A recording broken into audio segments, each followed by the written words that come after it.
Hello বন্ধুরা, তোমরা সবাই কেমন আছো? আজকে যাচ্ছি ফুলতলা পুজো দিতে।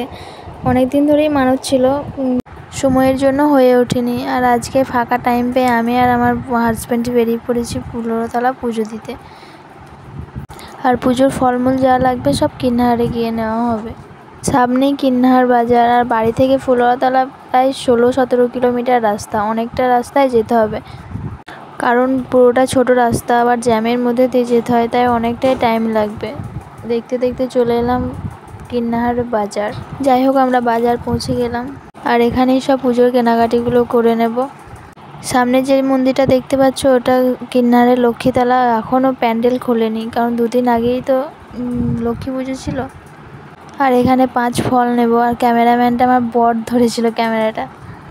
তাড়াতাড়ি করে ফল নিয়ে আবারও বেরিয়ে পড়লাম। আবার অনেকটা দূরে যেতে হবে, তো চলো বন্ধুরা, আবারও বেরিয়ে পড়েছি। আবার ডাইরেক্ট দেখা হচ্ছে ফুলতলায় গিয়ে।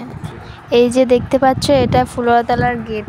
আর একটু এগিয়ে গিয়ে আমরা পৌঁছে যাব মা ফুলরা মন্দিরে। ওই যে দূরে দেখতে পাচ্ছ, ওটাই আমাদের ফুলরা মন্দির। তো কাছে গিয়ে তোমাদের ভালোভাবে ফুলরা মন্দিরটাকে দেখাচ্ছি।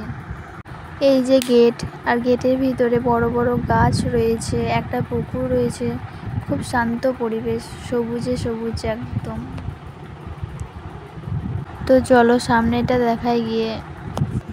আর আমাদের বিয়েটা এই মন্দিরেই হয়েছিল। আর তোমরা এখানে যদি কেউ এসে থাকো তো কমেন্টে একটু জানিও। আমরা বিয়ের 1 বছর 2 মাস পর আবারও পুজো দিতে এসেছি এই মন্দিরে। আমাদের যে পুরোহিত মশাই বিয়ে দিয়েছিলেন, সেই পুরোহিতই বলেছিলেন 1 বছর পর আবার যেন পুজো দিতে আসে এখানে, তাইও আসা আবারও। এই যে পুজো হচ্ছে, তো পুজো দেওয়া কমপ্লিট। মন্দিরের আশপাশটা দেখতে খুব সুন্দর। আর মন্দিরের ভেতরে একটা বড় পুকুর আছে, তো চলো গিয়ে দেখাই। এই যে এটা হচ্ছে মা ফুল্লরার পুকুর। তো আমরা বিয়ের আগে একবার এসেছিলাম এই মন্দিরে, আর ওইটার দিকে বসেছিলাম। আর এখন এই গেটটা বন্ধ করে দিয়েছে। আর ওই যে সামনে একটা বড় ঘন্টা দেখছো, ওই ঘন্টাটা আমি বাজানোর চেষ্টাও করছিলাম, তা হাইট শর্ট আর পারলাম না বাজাতে, তাই বর আমাকে কোলে নিয়ে ঘন্টাটা বাজিয়েছে। তো ভিডিও করার কেউ ছিল না, তাই আর ভিডিও করা হয়নি।